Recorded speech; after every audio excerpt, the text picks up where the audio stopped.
پێناسەکە بڵێ بە ئاسانی یاساکان یا ئەگەر پێناسەکە لەبەر بوو لە پێناسەکەەوە یاساکان دروستکەیت. ئێستا سەیری ئەو یاساکە ئەڵێ یاساڵی خەستی مۆلاری بریتە نیشە بریتە لە ڕێژەی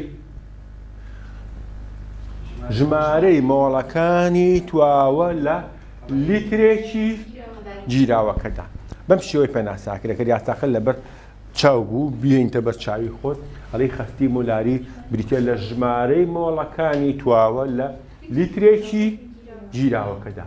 یعنی جیراوەکە دایمەن بە لیتر ئەپێوین. ئەگەر لە پرسیارە بە لیتر نەبوو ئێمە یەکەین بە لیتر.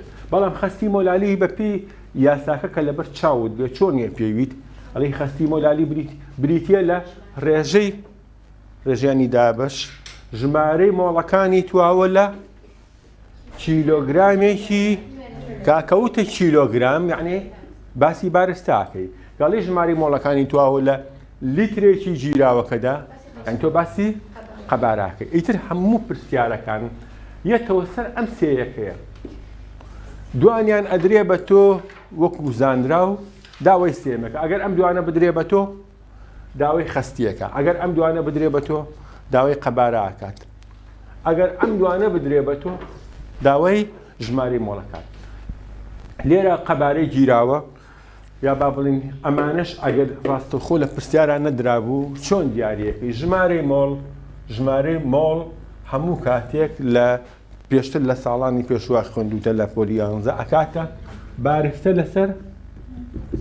لەسەر بارستەی مۆڵی واتە ژماری مۆڵی تواوەکە بەم یاسایە ئەدۆزیتەوە. بارستەکەی بە گرام ئەدرێ لە پرسیارەکە بارستەی مۆڵیش بە یەکەی گرام لەسەر مۆڵ ئەپێورێ گرام لەسەر مۆڵ ئەپێورێت.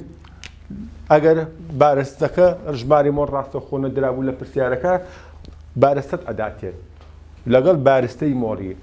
بارستە و بارستەی مۆڵی تواوەکە دابشکەی بەسەر یەکای بێ بە چی؟ ئەبێ بە ژمارەی مۆڵەکەی. یاخود ئەگەر قەبارە و بارستەی توێنە ڕاستەوخۆ بەو دوو یەکەیە نەدرابوو بە چ یەکەیەکی تر ئەدرێت ئاسانەوە شتێکی پێشتر خوێن. قەبارەکەی بە لیتر نەدرابێت بە سانتیم سێجا یان ملیلیتر ئەدرێت قەبارە. ئەگەر قەبارە بەم دوو یەکەیە درابوو بیگۆڕە بۆ لیتر. چۆن ئەیگۆڕی بۆ لیتر؟ ئەڵێ قەبارە ئەکاتە چەند سانتیم سێجات هەیە دابەشیش سانتیم سێجا و ملیلیتر یەک شتە هەمان یەکەیە دابەشی هەزاری بکە ئەبێ بە لیتر. چەند مەسەلە وتی 200 سانتیم سێجا وتی قەبارەی جیراوەکە 200 سانتیم سێجایە یا ئەڵێ 200 ملیلیتر هیچ فەرقی نییە. ملیلیتر و سانتیم سێجا یەک شتە فەرقیان نییە. دابەشی هەزاری کەوێ بە لیتر. ئەی بارستەی توێنەرەکە ئەگەر نەدرابێ بە کیلۆگرام هەر بە گرام ئەدرێت. بارستەی توێنەرەکە بارستەی توێنەر ئەگەر نەدرابوو بە تۆ بە کیلۆگرام بیکە بە کیلۆگرام بە گرام ئەدرێت. بۆ نۆڵێ توێنەرەکە ئەو مادەی تواوەتەوە لە ناو مەسەلە لە 700 گرام ئاودا. 700 گرام چییە؟ بارستەی توێنەرەکە بەس کاڵێ گرام یعنی بە کیلۆگرام نەدراوە. تۆ چۆنێکی بە کیلۆگرام شتێکی ئاسانە دابەشی هەزارەکەیت ئەبێ بە کیلۆگرام. بە هەر چەندێک بە تۆ دراوە چەند گرامە دابەشی هەزاریکە یاخود لێرەشە قەبارەکە چەند سانتیم سێجایە چەند ملیلیترە دابەشی هەزاریکە بێ بە لیتر. ئەیتر هەموو شیکاری پرسیارەکان ئەم چەند یاسایە لە خۆیەگرێ یاسای تریتیان نیە بە هیچ جۆرە. دەشێت لە پرسیارەکانیشە شەرت نییە ئەمانە بدرێت لەوانەیە داوای بارستەی مۆڵی تواوەکە بکات. بەڵێ لەوانەیە داوای بارستەی مۆڵی تواوەکە بکات. ئیتر هەر هەمووی خۆی بینێتەوە لە شتێکی چەند یاسایەکی بیرکاریە هیچ فکرێکی لێکدانەوەی نییە. هەمووی وەکو پرسیارێکی بیرکاری چی بە تۆ دراوە چۆن پلاندانەی بیرکاریانەدای ڕێژی دەستەکەی بە شیکار هەمووی یەک شتە.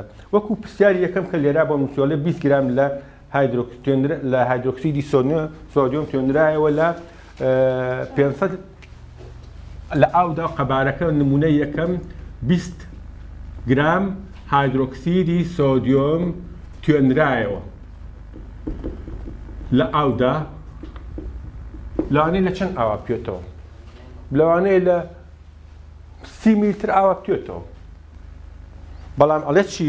ئەڵێ قەبارەی گیراوەکە قەبارە گیراوەکە تەواو کرا بۆ 500 میلیلیتر خۆی لەوانەیە ئەو 20 لە ناو 30 میلیتر 40 میلیتر ئاوا بکوێتەوە بەس ئێمە خەستی بە کەیفی خۆمانە چی یەکەین ئەچین ئاوی تریتی یەکەین جارواتە چا خۆیتەوە چا چۆن نەخۆیتەوە هەموو تاوەکو یەک چا خۆن نە هەیە زۆر حەزەکە خەست بێ حەزەکات ڕوون بێ ئەگەر یەکی حەستکار ڕوون بێت چیەکات ئاوی تیەکە بە ئاوتێکردن چی لێت ڕوو نەبێتەوە یعنی ئەمەیە ئەڵێ قەبارەی گیراوەکە تەواو کرا بۆ 500 یعنی ڕوون کرایەوە ڕوونەکە تا ئاوی تۆ زۆر تێکەیت ڕوون نەبێتەوە قەبارەی گیراوەکە تەواو کرا بۆ 500 میلیلیتر داوای چیەکە ئەڵێ خەستی مۆلاری گیراوەکە چەندە ئەگەر بزانیت جاری وایە لە ئیمتیحانە بارستەی مۆڵی تواوەکە هەمووی بە یەکەوە داتێ بە کۆکردنەوەی بە کۆکراوەی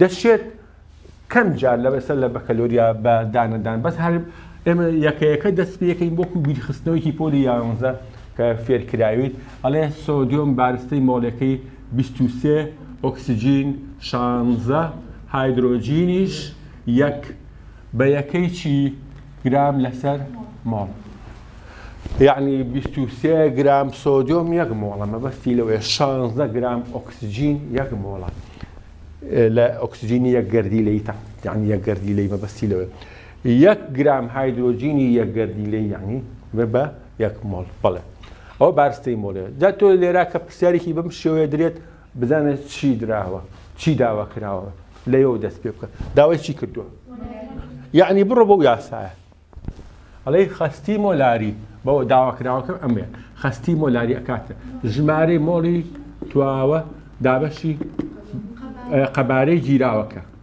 قەبارەی گیراوە بۆ ئەوەی ئەمە بدۆزمەوە دیاری بکەم داواکراوە ئەبێ ئەمانم هەبێت ژمارەی مۆڵی تواوەکەم هەیە نەخێر تواوەکە بە چییە گرامە یعنی ئەم گرامە بە تۆ دراوە ئەو تواوەیە بارستەکەی بە گرامە ئەبێ دابەشی بارستەی مۆڵەکەی بکەیت لەبەرەوە جارێ ئەچم بۆ دیاریکردنی ژمارەی مۆڵی چی تواوەکە ئەکاتە بارستە لەسەر بارستەی مۆڵی بارستەکە دراوە ئەڵێ 20 گرام لەو هایدرۆکسیدی سۆدیۆم توێنراوە ئەی بارستەی مۆڵی هایدرۆکسیدی سۆدیۆم ئەگەر بە کۆکراوی نەدرابوو دانەدانە تۆ کۆی کەرەوە چەند سۆدیۆمی تایە ئەم شێوگە چەند سۆدیۆمی تایە وەکو لێرا شێوگەکای بینی یەک سۆدیۆمە هەموو سۆدیۆمێکیش 23 ئەڵێ یەک کەڕەتی 23 کۆی ئەو شێوگە چەند ئۆکسیجینی تایە یەک ئۆکسیجین هەموو ئۆکسیجینێکیش 16 ئەڵێ یەک کەڕەتی 16 بەم شێوەیە یەک کەڕەتی 16 زائیدەن چەند هایدرۆجینی تایە ئەو شێوگە یەک هایدرۆجینی تایە ئەڵێ یەک کەڕەتی یەک کەڕەتی یەک بەم شێوەیە کۆیانەکەیتەوە هەموو یەکاتە 20 گرام دابەشی 23 و 16 و یەکەکاتە 40 یەکەکەی گرام لەسەر ماڵ لە کووتکردنەوە گرام و گرام ئەڕات 20 دابەشی چلەکەی کاتە یەک لەسەر دواتە 0 و لە دایا 5 چی ماڵ ئێستا من چیم دیاری کرد تا ئێرە ئەوەم دیاری کرد ماوە تۆ چی دیاری کرد قەبارەی گیراوەکە چەندە 500 میلیلیتر جار وایە لە ئیمتیحانە ئاڵێ لە پرسیارە ئاڵێت 500 سانتیم سێجا هیچ فەرقی نییە یەکێ ئەیگۆڕی بۆ لیتر دابەشی هەزاری بکە شتێکی ئاسانە ئەڵێ قەبارە ئەکاتە 500 سانتیم سێجا یان میلیلیتر دابەشی هەزارێکەی بۆ چونکە 1000 سانتیم سێجا یەک لیترەوە لەوە هاتووە ئەو لەوە هاتووە 1000 سانتیم سێجای ئەڵێ 1000 میلیلیتر یەک لیترەوە یەکەکەی لەوە هاتووە ئەم سانتیم سێجا لەگەڵ سانتیم سێجا ئەڕوات ئەمێنێتەوە 500 دابەشی 1000 0.5 لیتر. ئێستا ئەوەشم دیاری کرد. اینجا دێین ئەو دوو یەکەیە لێرە دانم ئەڵم خستی مۆلاری ئەکاتە ژمارەی مۆڵ 0.5 مۆڵ. قەبارەی گیراوەکە 0.5 لیتر. نیو دابەشی نیو 1 مۆڵ لەسەر لیتر. ئەشتوانی بنووسیت 1 ئێمی کەپیتاڵ. یعنی ئێمی کەپیتاڵ کورتکراوەی مۆڵ لەسەر لیترە. بەڵێ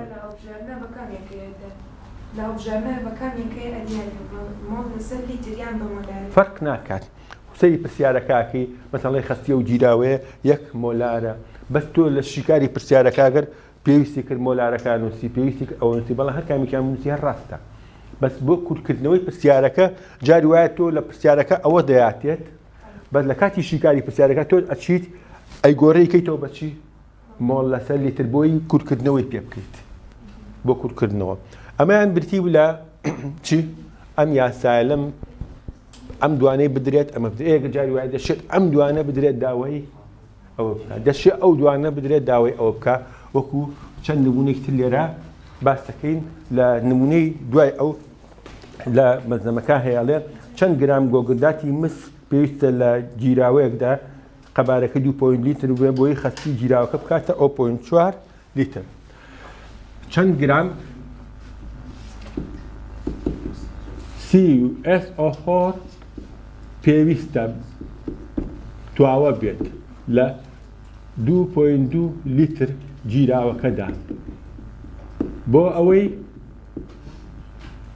خەستی مۆلاری بکاتە 0.4 لیتر.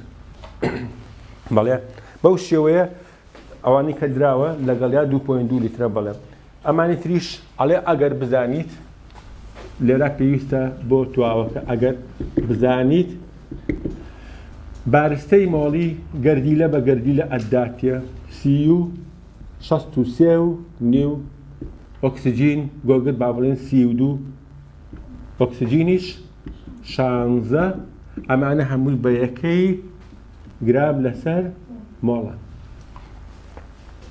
چی داوای چی کردو داوای چی دراوە ورد لە پرسیارەکان ئەبیتەوە چەند گرام ئەمە لیتر قەبارەیە ئەمە چییە؟ خەستی مۆلاری. یعنی بڕۆ یەکسەر بڕۆ بۆ یاسای خەستی مۆلاری. خەستی مۆلاری ئەکاتە ژمارەی مۆڵ تواوە دابەشی قەبارەی گیراوە. کە زانیت بە چ یاسایە دەست پێ بکەی دراوەکان بخەرە ناو یاساکە و ئیتر خۆی وردە وردە ئەدبات ئەووا بەرەو داواکراوەکە. بزانێت چی هەیە؟ ئەم 2.2 چییە؟ قەبارەیەکی کەواتە ئەمەم هەیە ئەمەم هەیە باشە.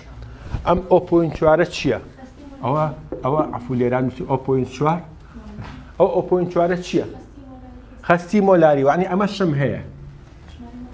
کەواتە من ئەم دوانم هەبێت چیم دەست دەکەوێت؟ ژمارەی مۆڵ. واتە ژمارەی مۆڵە بێ بە ژمارەی مۆڵی تواوەکە ئەبێ بە نەزانراوە. ئەم دوانەش زانراون لە پرسیارەکان. زانراوەکانە خەمە لایەک نەزانراوەکەش بە یەکەوە بێ بە خەستی مۆلاری کە ڕەتی قەبارە قەبارەی گیراوەکە.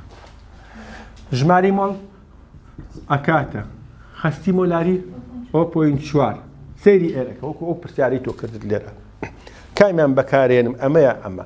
ئەگە تۆ لێرە ئەو مۆلارەکە بەکار بێنیت وەکو یەکە باشە کە ڕەتی قەبارەکە خۆی لێرا بە لیترە نایگۆڕم ئەڵەم چی 2.2 لیتر سەیرەکەی ئەو مۆلارە لەگەڵ لیترە کورت نابێتەوە لەبەرەوە پێویستە ناچاری ئەو یەکەیە چاک بکەیت بیکەی بە چی مۆڵ لەسەر لیتر. یعنی بە پێی پێویستی پرسیارەکەی گۆڕیت ئەچی ئەماکەی بە مۆڵ لەسەر لیتر. ئەو کاتە کورتکردنەوە ڕواداد لیتر و لیتر کورتە بێتەوە ئەمیشە کاتە 0.88 مۆڵ. بەو شێوەیە یەکەکان نەگۆڕی بە پێی پێویست یەکەکان نەگۆڕیت. بەڵام ئەمە داواکراوەکەیە ئەمە چییە؟ ژمارەی مۆڵی مادە تواوەکە.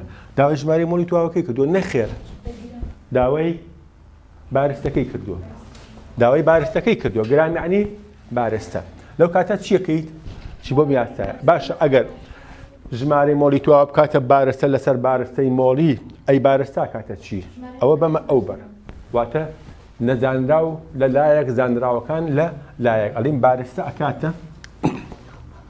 بارستە ئەکاتە ژمارەی مۆڵ مادە تواوەکە ئەوە بەمە ئەو بەر کەڕەتی بارستەی مۆلی کەڕەت بارستەی مۆلی کەڕەتی بارستەی مۆلی یەکەم ژمارەی مۆلی مادە تواوەکە وەکو پێشتر دۆزیتەوە 0.88 مۆڵ کەڕەتی بارستەی مۆلی ئەم CuSO4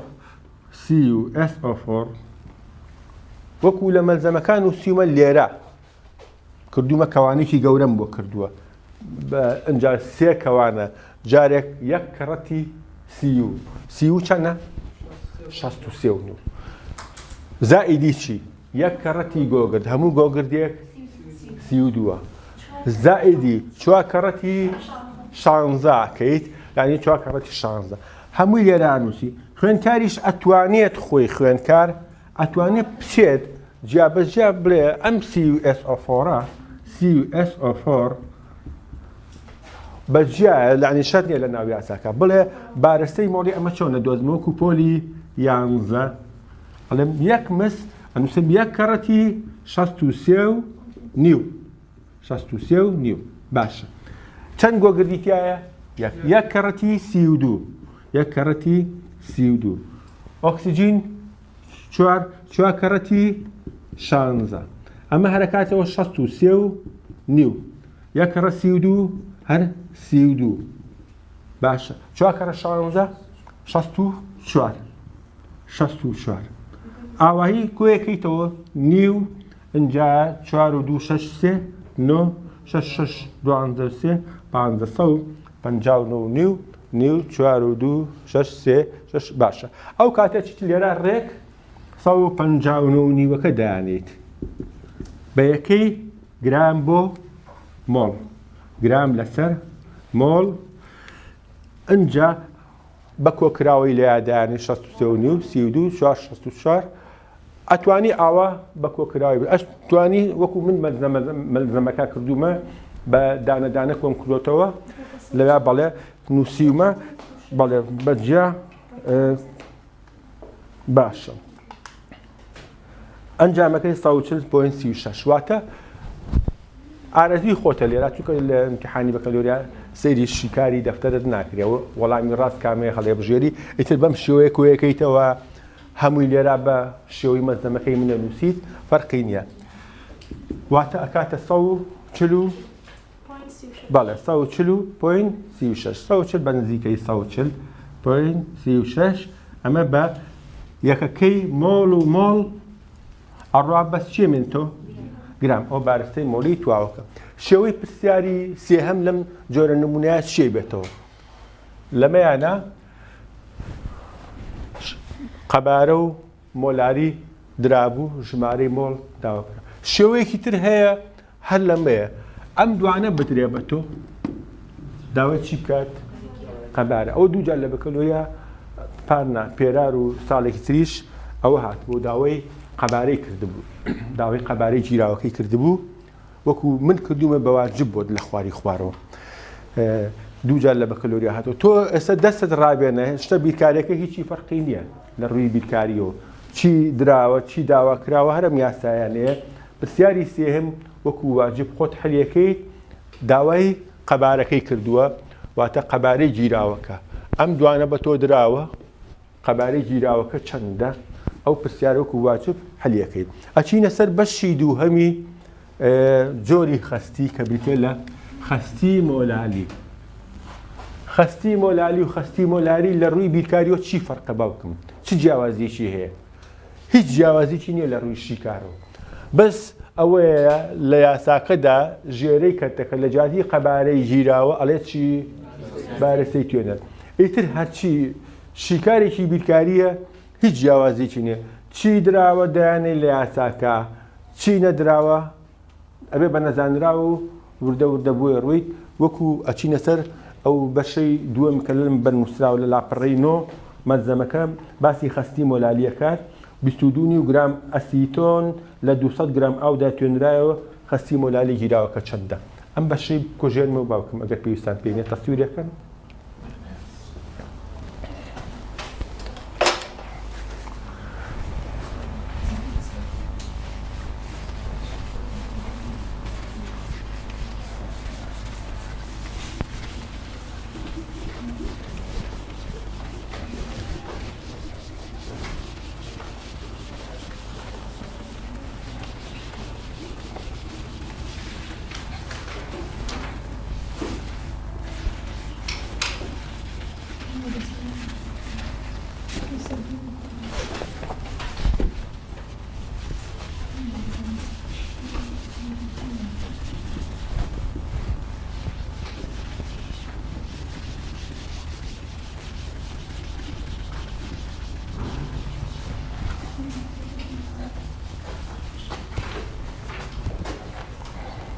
پرسیاری دوای ئەو 22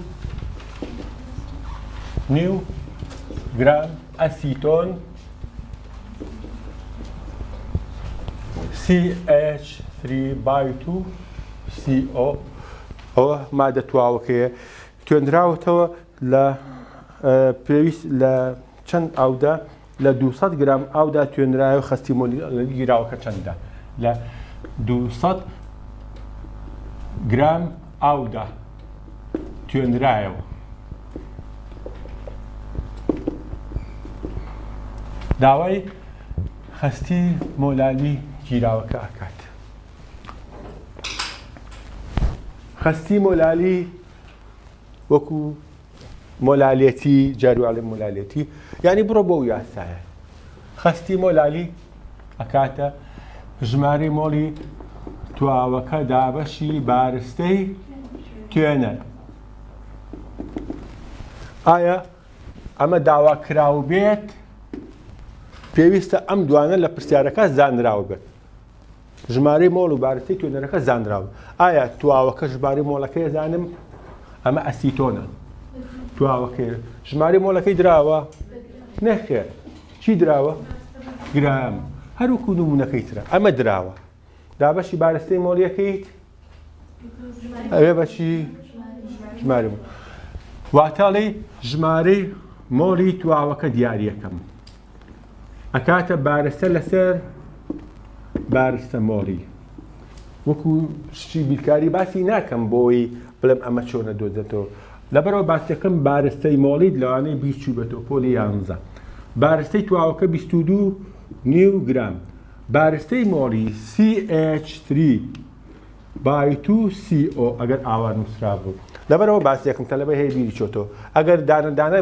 بارستەی مۆڵی نەدرابوو وتی بارستەی مۆڵی گەردیلەیی بۆ ئۆکسیجین 16 کاربۆن 12 هایدرۆجینیش 1 ئەمانە بە تۆ درابوو یەکە بە یەکە هەمووی بە یەکەی گرام بۆ مۆڵ چۆن یێدوزن لەبەر خاتریەوە زیاتر باسیەکەم چکەوانتر شتێکی بیرکاری ئاسانم بەڵام زۆربەی کات لە بە کەلۆریە هەر هەمووی بە یەکە و ئەدرێ بۆی خوێندکار بۆ کات نەکوژێت چکە وەکو وتمی پۆلی 11 بەس ئەگەر نەشدرابوو ئاوادانەدانە بێ خۆ بیزانی میدۆدیتەوە چونکە ئەو زانستانی پۆلی 11 و 12 بە حساب هەمووی تەواوکەری یەکە خوێندکارە بێ ئەو زانێرانی ساڵی پێشوش هەر بزانێ بۆ پۆلی 12 دەی بارستەی مۆڵی بە چی دەست پێەکەی لێرە ئارەزی خۆتە کاربۆن هایدرۆجین و ئۆکسیجینە بەڵام با بڵێن بە کاربۆن دەست پێکەین ئەم شێوگە چەند کاربۆنیت یاکڵێ CH3BY2